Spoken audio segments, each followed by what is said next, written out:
After weeks of reports and rumors about a potential Pascal Siakam trade, it feels like we've reached a boiling point, a tipping point to where now a deal involving the Toronto Raptors star power forward feels imminent, as just in the last 24 hours, we've seen the Atlanta Hawks reports escalate once again, the Indiana Pacers trying to swoop in and get a deal done for Pascal Siakam, according to multiple reporters, and Mark Stein has come out and dropped a lot of bombs in this sort of time span, indicating that the Raptors are much more willing to surrender Pascal Siakam in trade talks than we initially thought. The team is looking to build around more so a Scotty Barnes and OG Anunoby under new head coach Darko Rajakovic, then, sticking with the old team, especially after the departure of Fred VanVleet. And we got a bunch more reports to discuss in this video, so we'll talk about that, including some more speculative stuff, as that Twitter account, the infamous one that doesn't seem to miss, Droppin' Dimes 20, had his account appear for a few minutes today, dropping a tweet saying that Pascal Siakam is probably going to the Atlanta Hawks, indicating that. So we'll bring that up, including star on the Atlanta Hawks, DeAndre Hunter,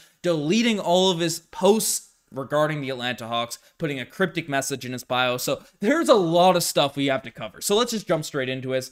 Michael Grange had started off with him this morning, coming out with a report saying that no one wants to go on the record as to why Pascal Siakam has stayed away from Vegas Summer League, but it seems reasonable to guess that since the Raptors have yet to discuss a contract extension, instead Pascal's predominantly been featured in trade talks, he isn't all that keen on to being on site in Vegas. After all, it'll be awkward cheering on Raptors prospects only to learn he's being dealt the next day or whatever. So we saw this happen with DeMar DeRozan when he was in those trade talks with Kawhi Leonard during the 2018 offseason. He was over there cheering Toronto Raptors Summer League team on. A couple days later, he's dealt to San Antonio. So it feels like Pascal Siakam doesn't want to risk that becoming the situation, according to Michael Grange. Grange goes on to say that Siakam's eligible for as much as $192 million over 4 years on a deal that would kick in for the 2024-2025 season. So this is something we've discussed in a bunch of videos lately about how the Raptors are hesitant to give a massive extension to Pascal Siakam given the current timeline of their team,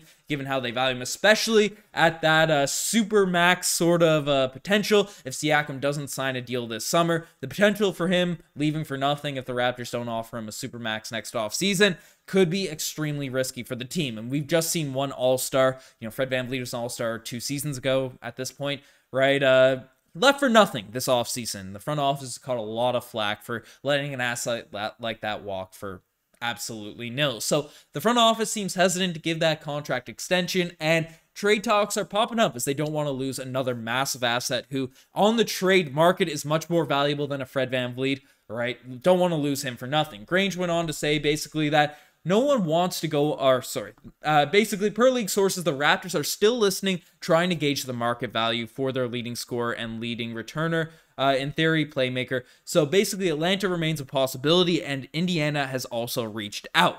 The Raptors don't intend to drag out the process for weeks or months, but they don't seem ready to close the door on the Siakam trade talks just yet. Meanwhile, they still remain committed to avoiding a total rebuild. In other words, nothing they do or don't do with Siakam will make them more inclined to trade OG Anunoby, the 25-year-old All-NBA defender who also has 1 year left on his deal. Teams are welcome to call about OG Anunoby, but don't expect a callback. That's the message. So basically, OG Anunoby seems safe. The Raptors don't want to nuke their team, blow up their roster, but Pascal Siakam, there's still discussions going on. There's still a lot of things going on. Now, these are minor reports. This isn't something drastically different from what we've heard from Michael Grange and other beat reporters in the past, but what's really escalated the situation, what has really got Raptors heads turning, has been the reports coming from Mark Stein. It's basically, he's come out and said a lot over the past 24 hours in his Substack, saying that yet it is increasingly convincible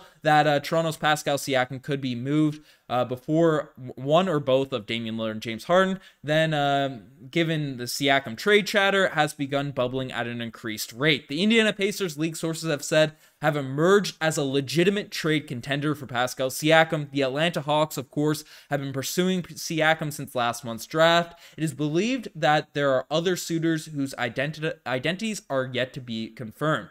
After a weekend here, it is difficult not to come away thinking that at the very least that a trade is far more likely outcome for Pascal Siakam than a contract extension from the Raptors at this juncture. So Mark Stein is saying expect a trade from Pascal Siakam rather than him getting extended, rather than, him some sort of, hoping that he'll sort of re-sign the current max deal, or potentially not. We'll see. We don't really know what the Raptors are thinking in terms of actually giving Pascal that extension. That we only know that talks haven't really evolved, haven't really taken place about that contract going in the future. So basically, the Hawks and the Pacers, multiple sources now have tied them to the Toronto Raptors. And Stein also dropped some other heaters, indicating that the Raptors indeed are more prepared to surrender Pascal Siakam than it's initially realized. And he also went on to say in his Substack that the Raptors, from what he's piecing together, want to build around OG Anunoby, want to build around Scotty Barnes under new head coach Darko Rajakovic. So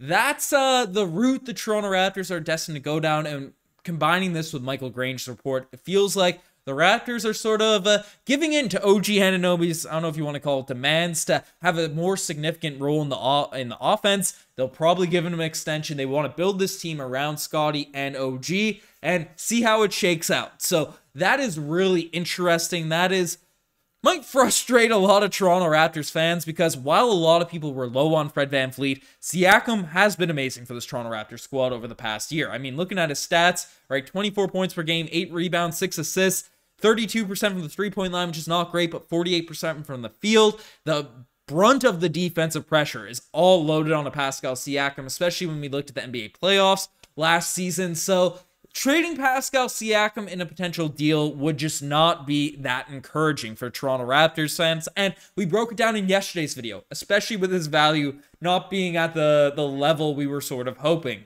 because Pascal, you look at those numbers, that is an all-NBA caliber player there in Pascal.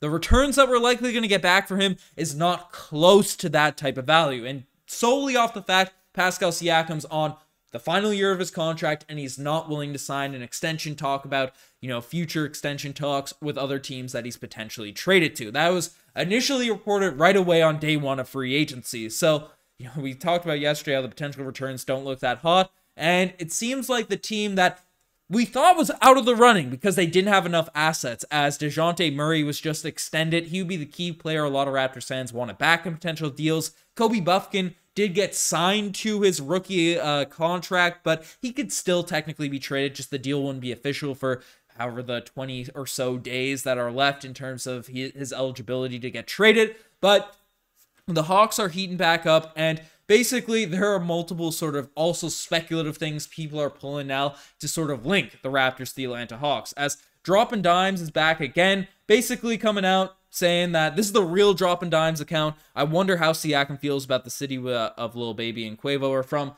Basically, for people that don't know, Droppin' Dimes is an account that has had a lot of hits. This is the real Droppin' Dimes account, Droppin' Dimes 20. There's another sort of speculative one that has had some more misses than hits. We're kind of getting duped, but this is the real account, the original account that continuously just activates for a few minutes here and there and drops some heaters, some knowledge bombs, and then just deletes itself, bans itself right away. So Droppin' Dimes is coming out, linking the Raptors to Pascal Siakam, the Atlanta Hawks to Pascal Siakam, given all the other reports that have come out over the past 24 hours, that certainly feels more credible than the other things, random sort of speculative tweets. And to dive into more of the speculation, DeAndre Hunter, who seems to be the lead return for the Toronto Raptors, he has basically deleted everything Atlanta Hawks from his Twitter, and left one picture with I believe it was Chow in the description, which means either hello or goodbye. So he's got the blacked out profile picture, and he's the guy that's been linked in a bunch of sort of potential Atlanta Hawks trade rumors involving Pascal Siakam, and he's doing things like this. Now, you want to look back to other Toronto Raptors trades where these Instagram sleuths were correct. DeMar DeRozan's posting cryptic stuff the night before he ended up getting dealt to the San Antonio Spurs. Fred VanVleet took the Raptors out of his bio, heading into this sort of free agency period. So it's not nothing, these other things that have come out, but given in collection with the actual reports we've heard from Grange, Stein, all the different sources that have come out in recent weeks, it seems like a trade could be happening. Mark Stein also came out and said, I don't have a screenshot for it, that while he's been reporting, sort of discussing how he still feels it's unlikely a Siakam trade to happen this offseason, things have changed just in the past couple days from the Toronto Raptors approach to dealing Pascal Siakam. So I don't know. Like, again, we've heard a lot of reports, a lot of things come out in recent weeks about a potential Siakam trade, and the ups and downs, the roller coaster of the offseason, it's just how it goes. But given everything that's come out, it feels like a deal is going to happen with all this other speculative stuff on top of it, and the returns don't seem too hot for the Toronto Raptors. I mean, with the Atlanta Hawks, a deal centering around DeAndre Hunter, 15 points per game, 4 rebounds per game, 35% from the three-point line is solid. He's a solid defender. I mean, he'd be a decent player for the squad, don't get me wrong, but he's a 3 just like OG Anunoby, just like Scotty Barnes. So if he's a center return on your trade for an all-NBA guy, it doesn't feel like enough. I mean, his contract is not something that is horrible, but not something that is an absolute steal, $20 million per year in future seasons. So, I'm not too hyped on that. The Pacers do have some players to offer, but again, if the deals aren't that hot, as we discussed in yesterday's video, I don't even know if we'll land him, but Benedict Mathurin could be a guy that comes back to the Toronto Raptors who, in his rookie season, averaged 17 points per game, 4 rebounds. As a Canadian, a bucket getter, can get hot in a hurry. I mean, if we got Mathurin back, then I'd be very encouraged about that return more so than a DeAndre Hunter. Still, for a guy at the level of Pascal Siakam, it's not that great. But when you look at Pascal Siakam being on that final year of his contract, not willing to re-sign, extend with another team, it's a risk for that squad. So it makes sense why the Raptors wouldn't be able to net that much value back for him. But I don't know. I'm sure there's going to be lots more reports, lots more stuff coming out as it's been dropping left, right, and center over the past few weeks. So if you want to stay up to date with everything regarding the Toronto Raptors, definitely hit that subscribe button. It means the world to me. We'll keep you updated on everything involving these developing situations involving Toronto. But you guys are the best. I'm signing out. Cheers.